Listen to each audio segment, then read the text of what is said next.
साथियों नमस्कार, मैं आलोक त्रिपाठी अपने YouTube चैनल आलोक ज्ञानशाला में आपका स्वागत करता हूं। पिछले वीडियो में आपको साणिक के गुणधर्म बताए गए थे। 5 गुणधर्म आपको बताया जा चुका था और आज नए वीडियो के साथ 6वें प्रगुण से आज के वीडियो की शुरुआत होती है। तो प्रगुण 6 है।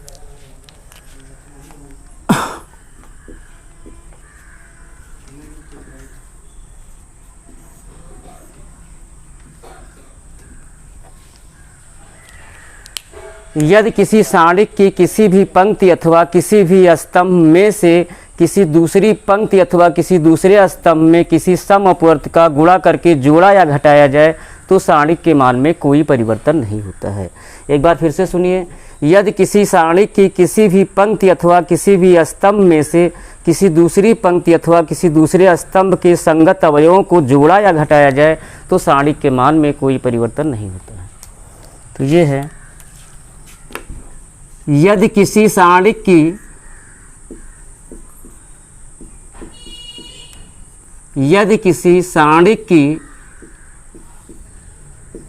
किसी भी पंक्ति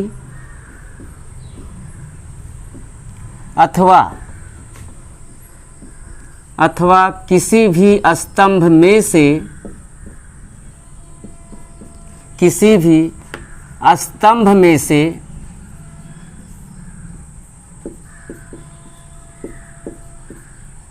किसी दूसरी पंक्ति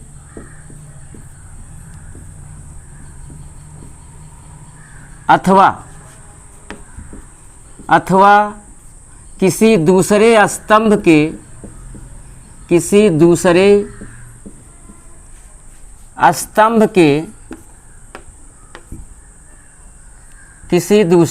स्तंभ के संगत अवयवों में किसी सम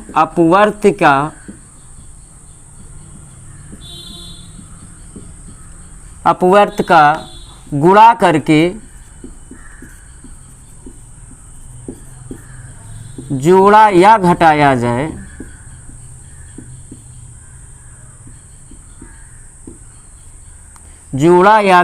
जाए तो साणिक के मान में कोई परिवर्तन नहीं होता है। तो साणिक के मान में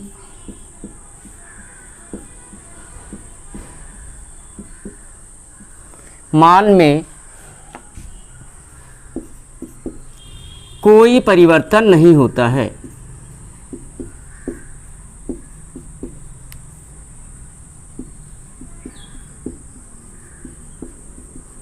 हाँ, ध्यान दीजिएगा, तब साणिक के मान में कोई परिवर्तन नहीं होता है। अब इसे हम एग्जाम्पल से समझते हैं। कोई एक डिटर्मिनेंट लेते हैं जिसका आसानी से हम प्रसार करके वैल्यू उसकी निकाल सकें। तो देखिए, डिटर्मिनेंट ऑफ ले लेते हैं एक 1 2 3 4 5 6 2 3 1 और इसका हम R1 के सापेक्ष विस्तार करके यहाँ वैल्यू निकाल लेते हैं। देखने के लिए चेक भी हो जाएगा। तो देखिए, पहले पंक्ति के अवयवों का साइन क्या होता है? Plus minus plus. तो 1 इंटू 1 से होकर जाने वाली पंक्ति और स्तंभ को हटाएंगे। पहले मुख्य विकर्ण का हम गुणा करेंगे। तो 5 1 जा 5 माइनस 3 6 जा 18। अब इस अवयव का साइन नेगेटिव होता है तो -2 इंटू, अब 2 से होकर जाने वाली पंक्ति और स्तंभ को हटा देते हैं। 4 1 जा 4 माइनस 2 6 जा 12 और तीसरे एलिमेंट का साइन प्लस होता है तो 3 इंटू 3 से होकर जाने वाली पंक्ति और स्तंभ को हटाते हैं। 4 3 जा 12 माइनस 2 5 जा 10। Solve it and then find the value of determinant। तो ये हो जाएगा 1 into 5 minus 18 minus 13 minus 2 into 4 minus 12 minus 8 plus 3 into 12 minus 10 2, ये हुआ माइनस 13, ये प्लस 16 प्लस 6, ये हो गया माइनस 13 प्लस 16, 3 प्लस 6 9 आ गया। इस सारिक की वैल्यू 9 आ गई। अब देखिए एक क्रिया इसके अकॉर्डिंग किया जाए, प्रगुण के अकॉर्डिंग, तो देखिए उस सारिक की वैल्यू भी 9 ही आनी चाहिए। देखते हैं, एक क्रिया कर देते हैं सारिक में।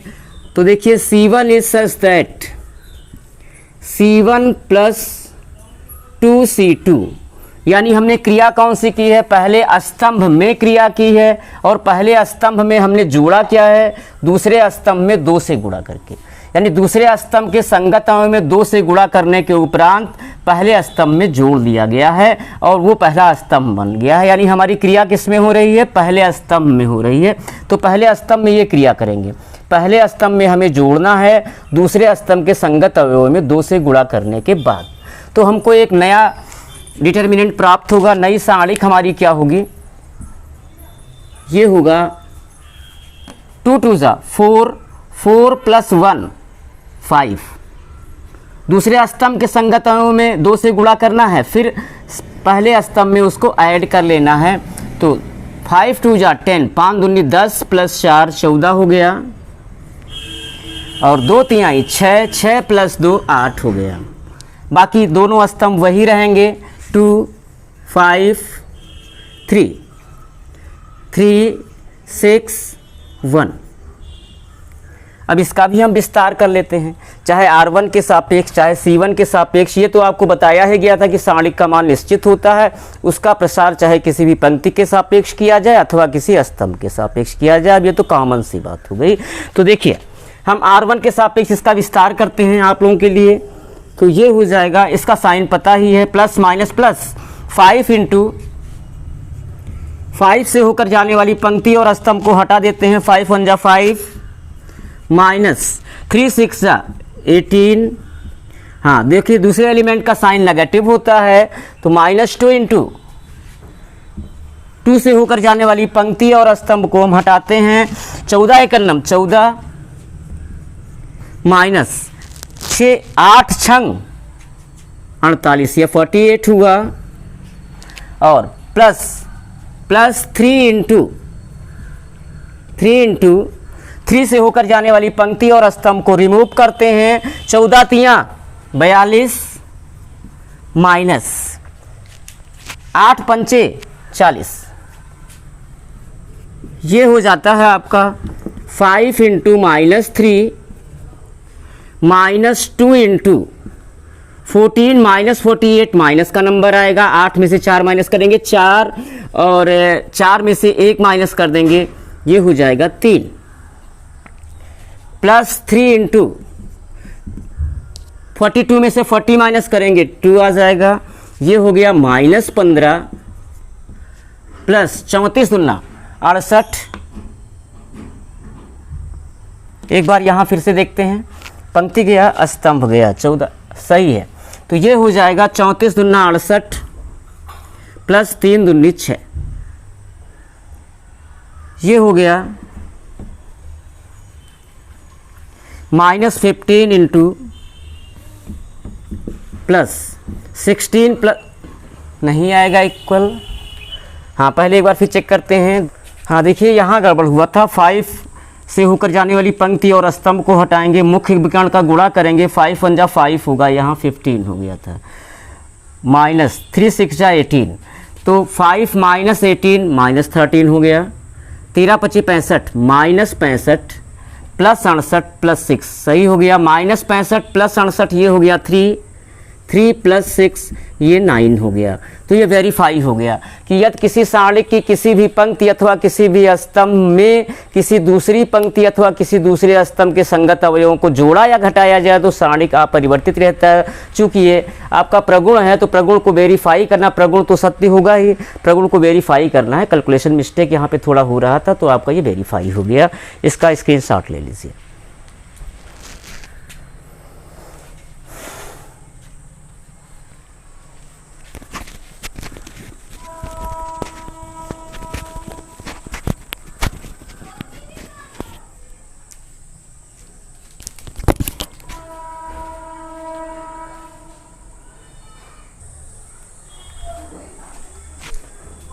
हाँ, तो मिटाते हैं इसको।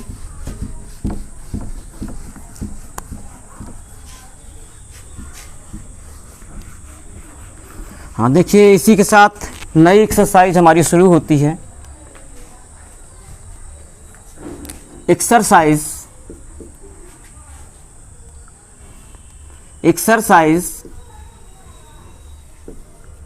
4.2।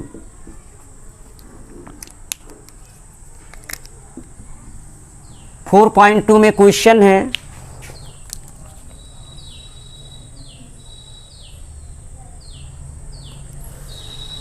तो देखिए क्वेश्चन नंबर 1 to 5 एक्सरसाइज 4.2 में है कि 1 से 5 तक के प्रश्नों में आपको बिना प्रसार किए सारणिक के गुणधर्मों का प्रयोग करके, जो आपको सारे गुणधर्म यहाँ पे बताए गए हैं उनका प्रयोग करके आपको सिद्ध करना है।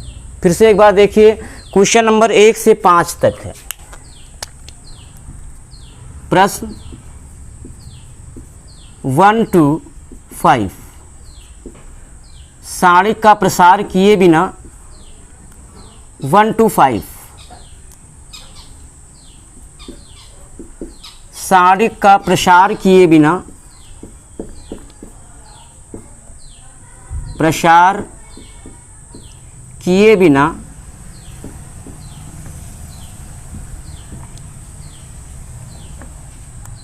निम्नलिखित प्रश्नों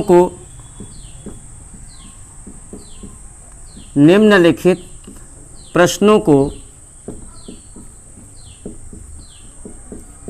सिद्ध कीजिए।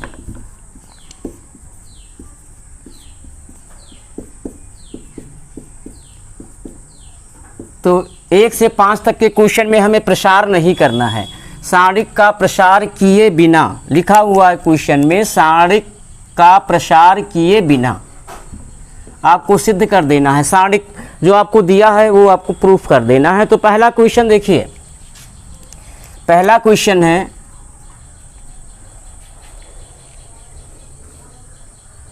डिटर्मिनेंट ऑफ, पहला स्तंभ है x y z, दूसरा स्तंभ है, दूसरा कॉलम है इसका a b c, और तीसरा कॉलम है x plus a y plus b z plus c, और आपको प्रूफ करना है इज इक्वल टू 0। ये आपको प्रूफ करना है कि इस सारणिक की वैल्यू क्या है, 0 है। तो देखिए LHS लेते हैं। LHS है डिटर्मिनेंट ऑफ, फर्स्ट कॉलम है x y z, second column है a b c, और थर्ड कॉलम है x plus a y plus b z plus c। अब हमें सारणिक का प्रसार नहीं करना है, इसको एक्सपेंड नहीं करना है, और हमें प्रूफ करना है कि सारणिक की वैल्यू 0 है। सारणिक के गुणधर्मों का प्रयोग हमें यहाँ पे कर लेना है। सारणिक के गुणधर्मों का प्रयोग हमें यहाँ पे कर लेना है। तो देखिए अभी जो आपको प्रगुण 6 बताया गया है कि सारणिक की किसी भी पंक्ति अथवा किसी भी स्तंभ में से किसी दूसरी पंक्ति अथवा किसी दूसरे स्तंभ के संगत अवयवों को जोड़ा या घटाया जाए तो सारणिक के मान में कोई परिवर्तन नहीं होता है। तो उसी प्रगुण के अकॉर्डिंग हम लोग आगे बढ़ जाएंगे। ध्यान दीजिएगा कौन सा प्रगुण हमको इस्तेमाल करना है और क्या आ जाए कि सारणिक की वैल्यू 0 आ जाए, उस पर भी थोड़ा ध्यान देना होता है। तो देखिए C3 is such that C3 minus C2। अब देखिए तीसरे स्तंभ में से दूसरे स्तंभ के संगत अवयवों को घटा लेना है, तो इससे सारणिक के मान में कोई परिवर्तन नहीं होगा। Is equal determinant of x y z a b c। अब घटाइए, तीसरे स्तंभ में से दूसरे स्तंभ के अवयवों को घटा लेना है, तो इनके एलिमेंट्स को घटाओ। x प्लस a में से a माइनस करेंगे, a कैंसिल होगा, x आएगा, और y प्लस b में से b माइनस करेंगे, y आएगा, z प्लस c में से c माइनस कर देंगे, z आएगा। तो देखिए प्रगुण हमारा क्या है कि यदि किसी सारणिक की कोई भी दो पंक्ति, यदि किसी सारणिक की कोई भी दो पंक्ति अथवा कोई भी दो स्तंभ सर्वसम हो, मीन्स बराबर हो, तो यहाँ पे पहला स्तंभ और तीसरा स्तंभ इक्वल है। यदि किसी सारणिक की कोई भी दो पंक्ति अथवा कोई भी दो स्तंभ सर्वसम हो तो उस सारणिक की वैल्यू 0 होती है। तो यहाँ देखिए पहला और तीसरा स्तंभ बराबर हो गया, इसलिए इस सारणिक की वैल्यू 0 हो जाएगी। क्यों हुआ? क्योंकि पहला स्तंभ C1 इज इक्वल टू तीसरा स्तंभ C3 प्रूव्ड बराबर RHS है, प्रूव्ड। स्क्रीनशॉट ले लीजिए इसका।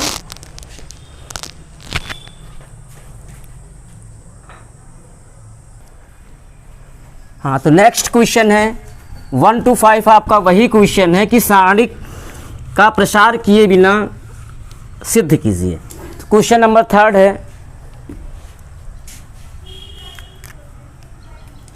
Prove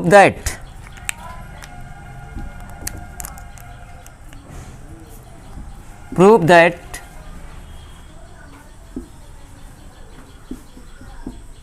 determinant of, first column है 2 3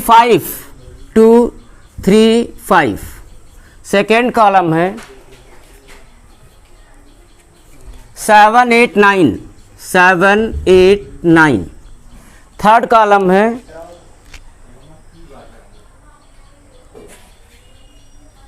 65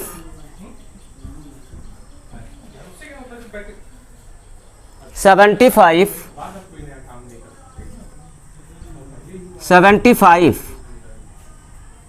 86। और इस सारणी की वैल्यू फिर आपको एक बार 0 लाना है पहले क्वेश्चन की तरह। तो देखिए इसका प्रूफ LHS है डिटर्मिनेंट ऑफ, फर्स्ट कॉलम है 2 3 5, सेकेंड कॉलम है 7 8 9, थर्ड कॉलम है 65 75 86। अब आपसे बोला गया है, आपको रोका गया है कि आप इसका एक्सपेंड नहीं कर सकते और सारणी के गुण धर्मों का प्रयोग करके आपको ये प्रूफ देना है। तो देखिए कोई प्रगुण लगाइए, वही प्रगुण 6 वेरी इंपॉर्टेंट प्रगुण, इसी से लगभग सारे क्वेश्चन प्रूफ होते हैं। तो वो क्या है एक बार फिर मैं आपको बताता हूँ। यदि किसी सारणी की किसी भी पंक्ति अथवा किसी भी स्तंभ में से किसी दूसरी पंक्ति अथवा किसी दूसरे स्तंभ के संगत अवयवों को जोड़ा या घटाया जाए तो सारणी के मान में कोई परिवर्तन नहीं होता है, यानी सारणी की वैल्यू वही रह जाती है जो इस सारणी की वैल्यू है। तो देखिए क्रिया करते हैं। C3 is such that C3 minus 9C2, यानी इस बार हम तीसरे स्तंभ को क्रिया करेंगे, उस तीसरे स्तंभ में क्रिया करेंगे और तीसरे स्तंभ में से दूसरे स्तंभ के संगत अवयवों में 9 से गुणा करने के बाद तब घटाएंगे। तो ध्यान दीजिएगा, इससे सारणी का परिवर्तित रहेगा is equal to determinant of. तो पहले और दूसरे स्तंभ में कोई क्रिया नहीं हो रही है, वैसे ही इसको कॉपी कर लेंगे। 2 3 5 7 8 9। अब तीसरे स्तंभ में से दूसरे स्तंभ को घटाना है, जरूर घटाना है, घटाओ, लेकिन 9 से गुणा करने के बाद ही घटाना, नहीं तो क्वेश्चन रॉन्ग हो जाएगा। तो 9 सते 63, 65 में से 63 को माइनस करेंगे, 65 में से 9 सते 63 माइनस करेंगे 2, और अब इसमें 9 से गुणा कीजिए, 9 8 72, 75 में से 72 माइनस कर देंगे 3, और 9 9 81, 86 में से 81 को माइनस करेंगे 5। अब ध्यान से इस सारणी को देखिए, पहले और तीसरे स्तंभ को देखिए, ये दोनों पहले और तीसरे स्तंभ क्या हैं? सर्वसम हैं, यानी इक्वल हैं, समान हैं, यानी C1 बराबर C3 है। तो प्रगुण कहता है कि यदि किसी सारणी की कोई भी दो पंक्ति अथवा कोई भी दो स्तंभ सर्वसम हो तो उस सारणी की वैल्यू 0 होती है। ये प्रूफ हो गया, इज इक्वल टू 0। रीज़न क्या है? C1 बराबर C3, चूंकि C1 बराबर C3, पहला और तीसरा स्तंभ आपका इक्वल आ गया, प्रूव्ड हो गया, इक्वल RHS प्रूव्ड। बस आज के लिए इतना ही, कल फिर मिलेंगे नए वीडियो के साथ। अगर आपको ये वीडियो पसंद आया है तो इसको लाइक कीजिए, सब्सक्राइब कीजिए और शेयर कीजिए। धन्यवाद।